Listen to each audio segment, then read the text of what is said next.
Retornando aqui no nosso assunto muito importante de hoje, pode ser um pouquinho pesado, né? Muitas informações, né? Mas é importante. Mariana, eu queria retornar no que você havia falado. Eu achei, assim, lá vai eu falando de novo, eu como mãe, eu pratico muito isso, né? E ouvindo você falar, eu acho importante a gente frisar. É o seguinte, a gente educa pelo exemplo, né? Não adianta eu falar para fazer alguma coisa e, no entanto, eu praticar outra, né?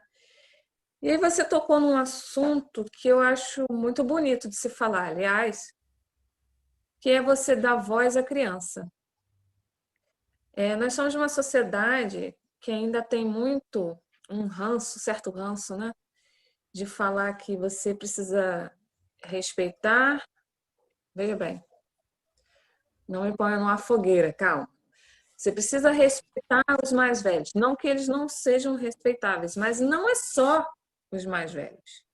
A gente precisa respeitar a todos, inclusive as crianças. Então, assim, eu acho bonito você ter mencionado isso, porque nós precisamos dar a palavra às crianças, dar ouvido ao que elas estão falando, aos, aos as questões que elas possam estar trazendo, a gente precisa estar com ouvidos atentos para poder, de fato, elas participarem também como cidadãs, né?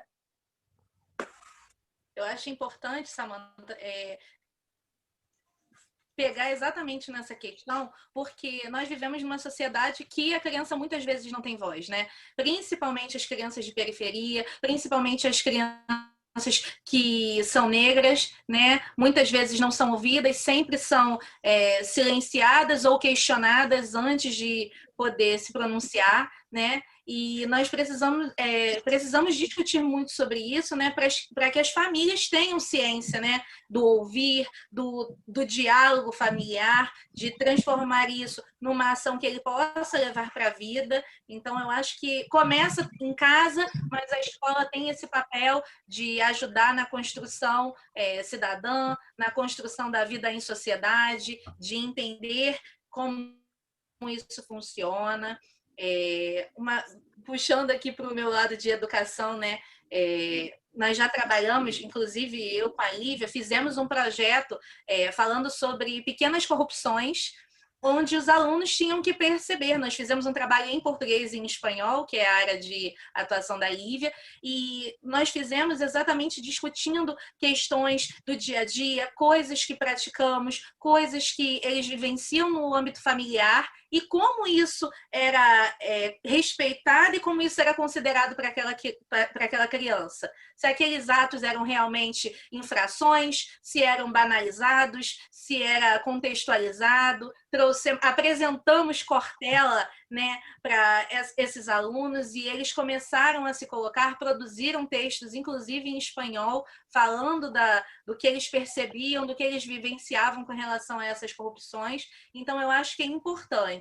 Também, inserindo nesse contexto que você falou de dar voz, né, na sociedade, na comunidade escolar, no meu caso, na instituição de ensino que eu leciono, os alunos eles são incentivados a participar ativamente da política desde os primeiros dias das aulas. E mesmo tendo o distanciamento, né, o ensino ter sido transformado em ensino híbrido ou virtual, nós trabalhamos com os alunos a importância de se colocar, de por que você não se candidata a, por exemplo, representante de turma? Você quer promover mudanças ou você quer continuar na mesma? Você tem várias questões que você questiona, mas por que você não monta um plano de ação onde você possa questionar, onde você possa se colocar, onde você possa buscar transformação naquele ambiente?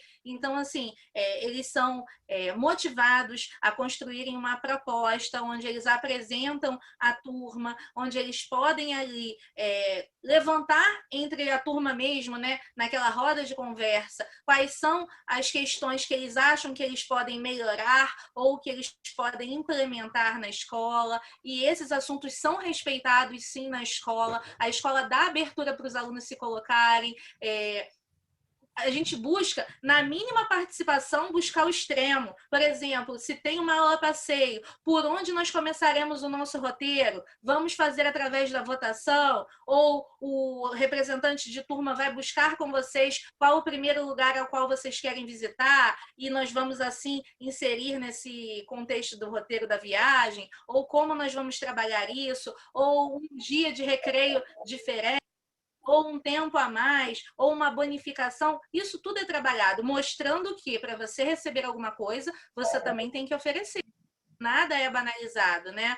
Por exemplo, numa questão que eles queriam um dia 10 minutos a mais de recreio, que não faria tanta diferença, que a gente poderia possibilitar se houvesse rendimento escolar. Então, tudo ali estando vinculado, né? Que a escola ela não é um depósito de criança, né? A escola é um ambiente de produção, é um ambiente que o aluno está ali para produzir, para agregar conhecimento, principalmente aos meus que já estão em 5º ano, né? Já estão ali no fechamento do Fundamental 1, indo para o Fundamental 2. Uma questão que eu falo ativamente com eles é o seguinte: busque todo o conhecimento que você tenha, que você possa agregar, para que no futuro você possa se colocar devidamente, que você possa ter argumento. Argumento é a palavra-chave que a gente tem que usar. Embaixo ali.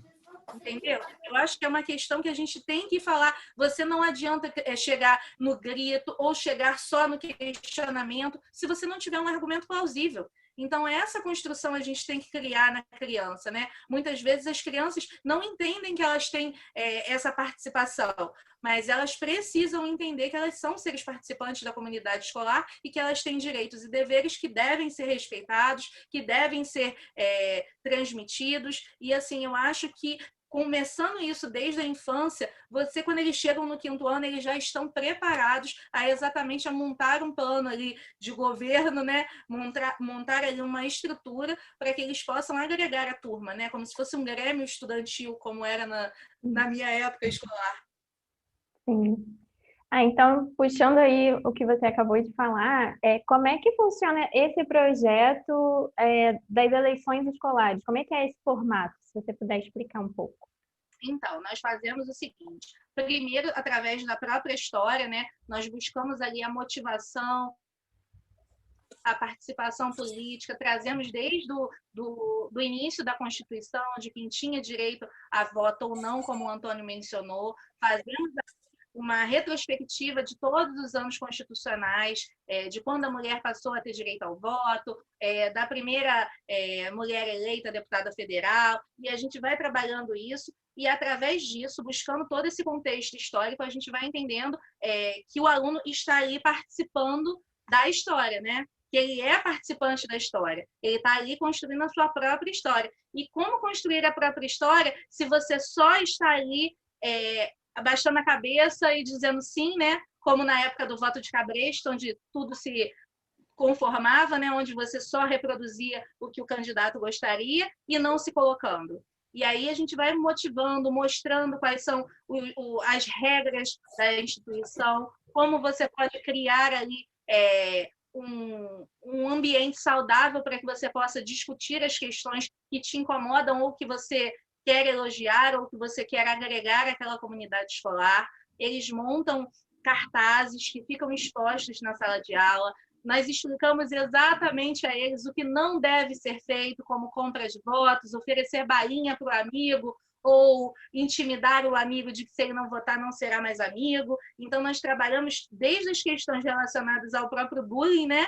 Porque esse tipo de agressão acaba sendo não nada benéfico, né? Totalmente que não constrói nada, e aí a gente começa ali a inserir ele como participante crítico. Ele tem direito a ir, né, na frente da turma, apresentar as suas propostas. A escola, né, oferece ali um ambiente na sala de informática que tem uma urna eletrônica, então eles votam, eles digitam ali o número do candidato, aparece a confirmação, o barulhinho igual lá na urna atual. Então, eles ali se sentem realmente participantes. E ali, o representante e o vice começam a desenvolver as propostas durante o ano escolar. Então, eles exercem de fato, né, essa cidadania, né? É todo um processo que é construído com aquela criança. Muito interessante. Legal. Legal. Samantha? Mariana, você acredita que seja o papel da escola formar o cidadão, o ser crítico? Olha, eu acredito que o ser crítico ele pode ser formado em qualquer lugar, né? Mas que a escola sim é um espaço para promover, um espaço super democrático que a gente possa promover isso, né? É importante que eles entendam que eles têm voz, que eles são estimulados a isso, assegurar os conhecimentos necessários para que eles tenham condições de se posicionar. Eu acho que isso é o mais importante, porque não é só falar que você tem o direito de questionar, você tem o direito de questionar ou argumentar se você tiver razão ou se você achar que não está ocorrendo alguma coisa de uma forma correta. Então, você tem que ter ali elementos para que você possa dialogar, né? Eu acho que é a palavra que falta no nosso dia a dia, na nossa vivência política, exatamente isso. E respeito aos que pensam diferente, né? Porque a gente não precisa concordar, mas a gente também não precisa viver em pé de guerra. A gente precisa viver de forma harmoniosa, mostrando que a gente não concorda ou que concorda com algo, mas mostrando que a coisa mais importante de uma pessoa é ela ser crítica. Eu sou altamente crítica com tudo e eu tento passar para eles exatamente isso. E algumas vezes eu falo assim, olha, existe uma diferença entre você ser crítico e você ser questionador. Você tem que entender qual é essa diferença. Você tem críticas que são construtivas, tem críticas que não levam a nada. Quem você quer ser? Quem você quer? Como você quer se posicionar? Quem você quer ser nessa vertente? Tem que fazer a criança analisar a situação, né? Eu acho que essa é uma questão assim, primordial. E as famílias, elas têm começado a caminhar juntos.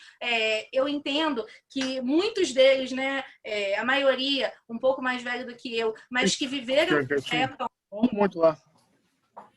Condições de se colocar, e hoje eles entendem e apresentam ali junto com os alunos possibilidades, né, de discutir sobre assuntos importantes, de se colocar. Eu tenho tido um feedback muito grande das famílias com relação a entendimento do que acontecia, de como as coisas são apresentadas. Muitos deles informam assim, eu não aprendi dessa forma, eu sou daquela cartilha que Pedro Álvares Cabral descobriu o Brasil, e não que nós fomos e não que já tinha uma população indígena forte na nossa construção social, e aí eles vão entendendo e como se colocar em palavras, né, para ser utilizada. Por que fala escravo? Por que fala escravizado? Por que não fala africanos que foram trazidos para cá de forma ilegal para trabalhar? Por que a gente não muda assim os conceitos? E sim, muitas questões são trabalhadas em sala de aula e elas buscam sim configurar uma nova família. A família tem ali entendimento para transformar a sociedade, para mudar os seus conceitos, rever os seus conceitos, né? E agregar a nossa sociedade. Excelente, excelente. Para terminar, eu vou propor o seguinte. Primeiro o Antônio, depois a Mari. O que a gente vai fazer? O que eu vou pedir para vocês? Para deixar uma mensagem para a pessoa que vai lá no dia 15 votar. Uma mensagem de cada um, por favor. Ok. Posso fazer, então, como uma mensagem, né? Eu acredito que a democracia ainda é a melhor maneira de se conduzir em sociedade. É trabalhoso, demanda envolvimento, mas é uma atitude madura em relação à vida. Você exercendo a cidadania, influir na vida social. O que a Mariana falou, da mudança de educação que teve. Hoje, eu também tenho uma filha que também está no 4º ano. Eu percebo essa questão essa temática da questão da escravizado, não escravo, né? Escravo dá uma conotação de que ele é, né? O escravizado já relativiza, já coloca ele na situação de escravo. Então, muitos conceitos estão caindo por terra. Na verdade, muitos conceitos são padrões que a sociedade impunha. E a gente não aceita mais, porque a gente está aprendendo a respeitar o outro, respeitar a minoria, respeitar a gente. E fala-se muito de liberdade, mas a sua liberdade vai até quando atinge a liberdade do outro. Então, voltar sempre à ideia a gente não só tem direitos, mas tem deveres. E o dever cívico, né? Você participar minimamente da eleição, de você pesquisar o político que o candidato ele vai te dar vai sinalizar o que ele propõe para a solução da sociedade.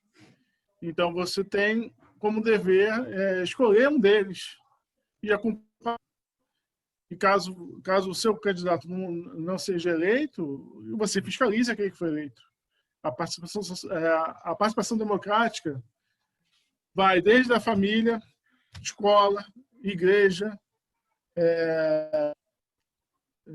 trabalho, ligado ao seu grupo de lazer. Em todas elas, a gente pretende que tenhamos uma verdadeira democracia. Isso só faz com participação. Então, escolha, pesquise, veja o que o seu candidato pretende. Ele está ali para atender ao anseio da população. Então, vote, não deixe de participar. A minha mensagem participe sim, participe sempre. Excelente. Vai, Mari. A minha mensagem é quando decidirem, né, fiscalizem quais são as propostas, do que tudo, após eleitos ou não, verifiquem se estão sendo realmente realizadas. As questões que eu penso e eu entendo que são mais questionadoras por que o eleitor só pensa na hora de votar, ganhar algo com relação ao candidato que está sendo eleito e depois banaliza o seu voto, porque ele não questiona, porque ele não procura saber, porque não participa das assembleias, porque busca saber se as propostas que o candidato falou estão sendo cumpridas, sendo realizadas. Então, eu acho que, mais do que tudo, exercer o seu papel de cidadão, cumprir essas questões democráticas, é buscar também, depois, acompanhar essas propostas, né? Acompanhar se realmente estão sendo realizadas, porque conhecimento é poder. Então, se você tem conhecimento, você precisa levar isso à frente, divulgar para que outros também tenham, questionar por que as pessoas não estão interessadas na política, porque a política, ela é tudo numa sociedade. Uma sociedade, ela tem benefícios ou é prejudicada de acordo com a política. Então, nós precisamos incutir na sociedade essas questões de interesse pela política. Não é achar, eu acho política chato, não é banalizar esses termos. É exatamente exercer o seu papel de cidadão. Se nós temos uma Constituição de 1988, que é chamada de Constituição Cidadã, cadê o cidadão? Cadê o cidadão que não se posiciona, né? Vamos buscar mudança. Eu acredito, estou ali construindo ali aos pouquinhos a cada dia, né? Passinhos de formiga com os meus pequenos, mas acredito, eu falo inclusive para eles, né? O meu poder de hoje estar aqui ensinando a vocês é exatamente de beneficiar como cidadã do seu voto, para que você consiga eleger um candidato que realmente nos represente. Então, ali a minha função é transformar aquele aluno num cidadão que questione e que aponte realmente quais são as questões que os eleitos, né, devem cumprir. É isso. Excelente. Tomar responsabilidade para si, né? Eu votei, Exatamente. minha culpa que ele está lá, ter suas convicções. E não é Eu só votei nele porque eu acho que ele ia fazer o que eu queria ou alguma coisa baseada naquilo que eu acho certo. Mas, perdão, Mário, eu te cortei.